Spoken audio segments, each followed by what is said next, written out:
Adesh Guruji. Adis. So today we're looking at verse number 25 from the Gorakh Sabadi, which is called the fragrance of the divine. And in English, you've translated it to this: the fragrance lives within and spreads across the entire world, and the taste of this experience is incredibly sweet. I speak the absolute truth, which only the true Guru, Satguru, can validate, for I have witnessed that divine form everywhere. Very true. Well, this is another beautiful verse from the Gorakh Sabadi, right? So now I'm going to sing this verse out. Yeah, because traditionally that's what he would have done, right? Yeah, in the times it was mostly singing the verses, and then that was very easy for the Poetry. listeners to memorize it also, you know. So that was actually the means of communication and passing on information too. Right. So I'll try to sing this. In Sabar language. All right.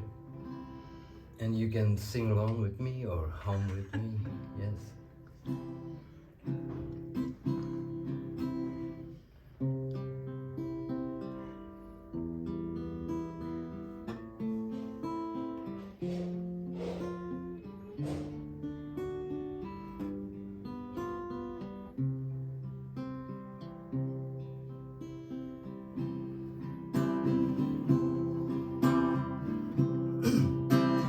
Baasa saheti sagha jaga vasya svada sahetaa meetha. Baasa saheti sagha jaga vasya svada sahetaa meetha. Saacha kahum Satguru maanaim rupa saheta deetha. Saacha kahum Satguru maanaim rupa saheta deetha. Sahetaa, deetha. Sahetaa, deetha.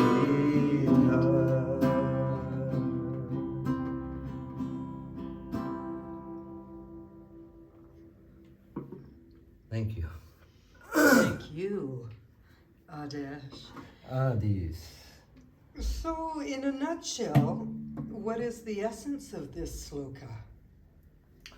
Well, now this sloka, which is from the Gorakh Sabadi, that is the verse 25, it's one beautiful sloka which Gorakh uses to make us understand what the outside world is and what the inside world is, you know. So here he speaks about the fragrance, right? And he describes the ultimate experience of having an inward vision than an outward vision, right? He talks about the inner bliss of consciousness. And he uses very simple metaphors, right, for fragrance, like Baasa. Baasa meaning fragrance. And then he talks about sweetness, which is related to Swaad, right? So, now, using these two metaphors, he tries to lead us from the outward world which we perceive with our senses, right? He takes us from the outward world into the inner world that we have to perceive actually, the reality, the real thing, right? That's what Gorakh is trying to also explain from this verse here. So he talks about the sweetness and the fragrance, right? So this bitter and very, very harsh reality of this modern materialistic world, right, suddenly becomes very sweet, right? It becomes divine, right? And wakes up our inner transformations, and the transformation begins. So, to understand this true nature, right, only the enlightened masters are capable, because they have validated the truth themselves. That means by experiencing it, right? Not visualizing it, right? By not imagining it, but by totally experiencing it themselves, they have realized this great truth. So, Gorakh, in order to explain this truth to the ordinary layman, he has used these metaphors of fragrance, right? The fragrance, he says, reveals the flower. Right? So here we are connected with the smell, because the flower releases the scent. And when the scent is released, that is the first thing that we perceive with our senses, that is, we get the smell. Right? And then from the smell, then we get the picture of what is releasing the smell. Right? That is the flower. Right? So we perceive a flower there. We see a flower. So that is like the perception that we have to have, right? Because the smell is something that we cannot see. The fragrance, we cannot see that, it is unseen, right? But the flower, we can see, it is seen, you know. So it is actually the unseen that makes you realize the truth about the object, of the reality, right? So there he uses this metaphor here, right? The flower, which is related to the sense, and then he talks about taste, and which reveals the sweetness, the bitterness, the saltiness of the object that we taste, right? So there again, taste is something that reveals the form of that object, whatever it is, maybe a salt or sugar, right?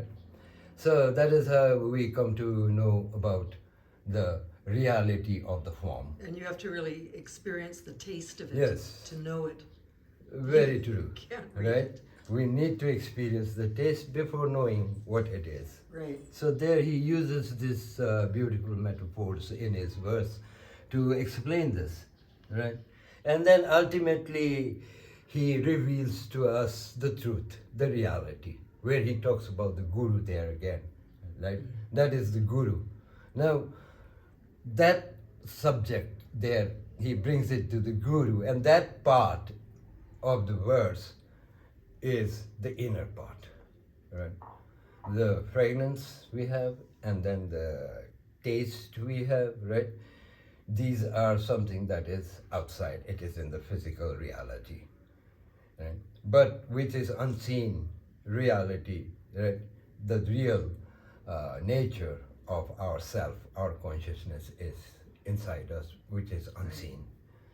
So it's moving from the outer reality to the inner experience. Very true, very true. So when Gorakh speaks about fragrance in this sloka, you know, what is he referring to? The fragrance of the divine? And, you know, what does that smell like? Yeah, so there you see, as I've told you just now, Malay, that the fragrance resembles the unseen energy, right? Which we cannot see with our outward eyes. So there he is saying that the unseen factor is the most powerful, right? And if you are able to realize that, then you will know the truth, right? Like the fragrance, we get the odor in our senses, in our sense organs, and then we realize, oh, there must be a beautiful rose in the room, or some other. So before we see the flower, Yes, we before smell we it. have even seen the flower, right? So in the same way, Gorakh is trying to explain that the unseen is more important. And where is the unseen? The unseen is right inside, right? The consciousness, the awareness that is there. It is. That is why Gorakh is saying that the Guru is like a lamp, right? He's like a lamp. He will only light the wick of the chela because the wick the chela already has. That means Gorakh is saying you already have the awareness and the consciousness inside you, right? So illuminating the true Yes. nature of the chela. Yes, so it is inside every one of us. That is what Gorakh is saying. He's comparing it to the wick, right? The wick is already there. So what does the Guru do? He just lights the wick, right? The Guru does not create the wick. The Guru does not create that awareness and the consciousness, which is already latent inside you, right? So you need to awaken that. Right. So that is how he is relating this, using this beautiful verse and the metaphors of the fragrance and the taste, and then taking that outward physical reality and converting it totally, right, into that sweet nectar when you take it inside yourself and realize, when you have realized the truth. So this is like, in a summary, that's what he talks about. Right? And then, yeah, and then in this we have the mind, right? The sense that picks up these stimulations, right? Of the rose, of the taste of substances, right? So that is there, the sense picks it up, right? And then we, with our awareness, need to analyze this, right? We got to take it inside, that means, right? And when we take it inside, then it becomes totally a different thing, right? Something that becomes very valuable when it is inside. So that is what Gorakh is saying, to realize the self, right? And that is your consciousness. Be aware, be awake, right? And don't become dumb, right? Because you have those things. You have the wick. The only thing you need is someone like a guru to light that wick, right? So here also... The self is present in everyone. Yes. And the Satguru removes the ignorance, Yes. so that you can see it. Yes, very true. Very, very true. That is what it does. So here again he goes on to explain, further the guru, right? Right? That means here he says, he's talking about two gurus. One is the guru which is outside, right? In the physical reality, right? Like my guru, which is a physical reality for we. Then he talks about the other guru, right? That is inside us. The inner guru. The inner guru, which he compares to the wick, right? So that guru has to be awakened. So the outer guru awakens the inner guru of the disciple, right? He awakens means he illuminates him with knowledge and wisdom and practice, right? Of the right thing. In the right order, he gives him instructions for practice. He gives him rules for discipline, how you should be disciplined in your practice. Right? So all this, the external guru provides the seeker, right? And then the seeker, when he realizes and takes the word of the guru and practices as the guru commands, then surely the chela will then realize that, oh, the real guru I can see. Like Gorakh says in the last verse, in the deetha, right? Meaning I saw. That is direct Yeah. proof, right? It does not require any evidence, right? Like it's waking from a dream, right? And then you don't need any evidence of your dream because you are the dreamer and you know the dream.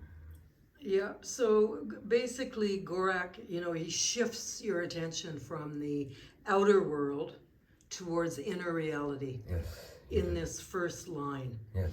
And then, was there anything else? Like, why does he begin with fragrance? Right? Excuse me? Why does he begin with the idea of fragrance, of smell? That it has no shape, no color. Yeah. He says because it is like unseen, right? We cannot see it, right? But our senses can feel it. So it's like similar to our consciousness. Yes, because the It's a senses metaphor. are feeling the stimulation that the flower is producing, you see, through its fragrance. Right. So the stimulation is picked up by our senses. Then the senses are related to our inner faculties, right? And then those faculties produce the emotions. So really it's a symbol of the invisible essence. Yes, Okay. the invisible essence. So what do you think Gorakh means when he says, and the taste of this experience is incredibly sweet? Yes. Is the experience of seeing, is he talking about the experience of seeing our true essence, our true nature? Yes, he is speaking about this here, right? Because the fragrance as a metaphor that he uses, right, to compare it with something that is unseen, right, which we cannot see with our normal eyes. So here he is explaining that it is the inner guru that we all have within us, right, which we have to awaken. So Gorakh is using a boat here, let's say, right, of this idea of fragrance and taste in order to explain to us the reality of the physical world, right? Like say, I taste something, right? Then what happens to me is that the senses realizes what taste it is, right? And then it tells me that it is sweet or sour, it is good, and all those things are there, right? Now I have the mind with me and then the awareness behind it, right? Now if I am not able to control my mind, then what I will start thinking is like, oh, if the taste is very good of this food, right? And if I cannot control my mind, then maybe I will eat another plate more of this food, right? So there you can see the mind is so easily attracted towards something that is external, right? And then that if the mind keeps on going outward and then afterwards the mind keeps on searching for that food somewhere else also, right? So now he is totally going outside, But if that person is, awake and he has an awakened awareness, then he will say, oh, this food is really good. I enjoyed it today, right? And then after that moment, he'll forget about it. So he's moving from the outer senses towards inner In a realization. sense, he's not, So when Gorakh, he says, truly I say, through the Satguru I beheld supreme reality. What does this mean exactly? Yes, excuse me. Gorakh says, truly I say, through the Satguru I have beheld supreme reality. So he's seen his own innate nature. Yes. That is it. That's the reality that he has seen. That's why he is saying that I saw, deetha. Deetha meaning I saw. We're not on deetha yet. Yes. And that experience of seeing is real. Right? And then here he is not seeing with this external eyes, this camera eyes that we have. Right? He has actually seen it with the internal eye, right? So seeing is actually experiencing. Experiencing. Direct experience. Direct experience, seeing inward, Right. right? Okay. And that will, Darshan. yes, you will have the sakshatkar, Yeah. you know, and that is the real thing. So that's why Gorakh is saying that I didn't imagine this, I didn't dream about it, right? Or I believed, or Yeah. I understood. He Yes, literally very says, true. I saw. He's saying that I saw it, I didn't Saw it. believe. It's Right. not something that I believe in that I'm telling you about, right? He's saying that I Right. saw it, very true. I saw it, and that was the great experience. Right? So this is the message that he is trying to convey to the seeker. So you can't ever know the self by reasoning or by reading books. You have to experience It, very true. Because by outward, when we go, then like reading books. Yeah, it's good to read books, right? But the total wisdom doesn't come from the knowledge of the book unless and until we practice it, right? So here Gorakh is telling us to practice what? To practice to control our mind, take it inward, right? And then realize the essence, right, of this. And then understand the reality that you are going to see, right? The ultimate bliss. Right? That's why he says here, pay attention, right? Pay attention to what I'm trying to say, right? What is that? Can you share that experience of what bliss is like in words?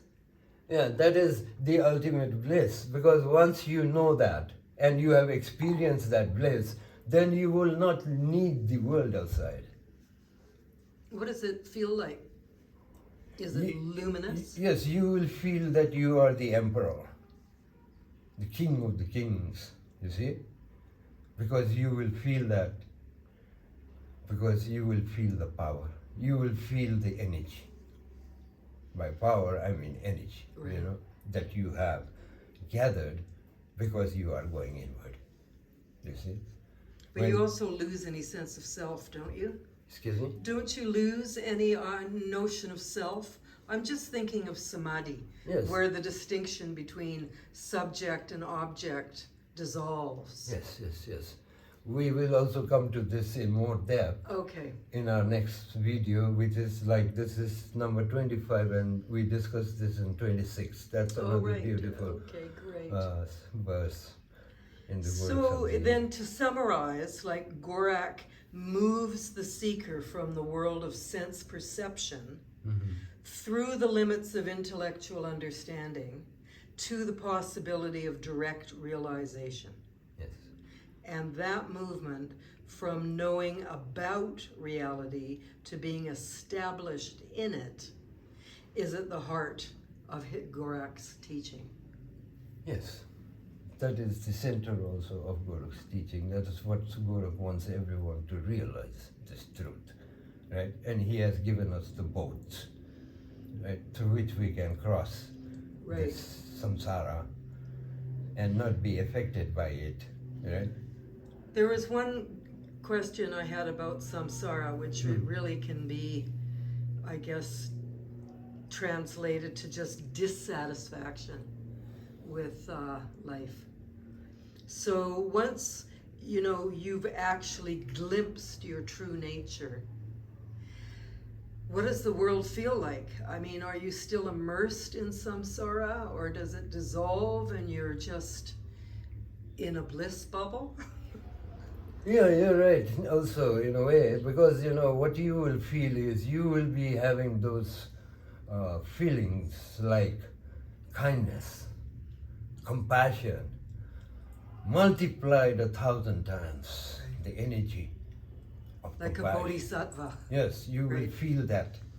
And then because of this, right, because your mind is working on this at that time, so your energy expands in this field, and you will become a compassionate being, a bodhisattva, and your hands will always be, and your voice, your everything, your whole body will be always present to heal the world around him. Right, because you were saying in a previous video that naturally, you know, within our organs are all of these negative emotions, and that positive emotions don't really exist within us. True. You know, you don't have to do tapas for the 7 deadly sins. Right.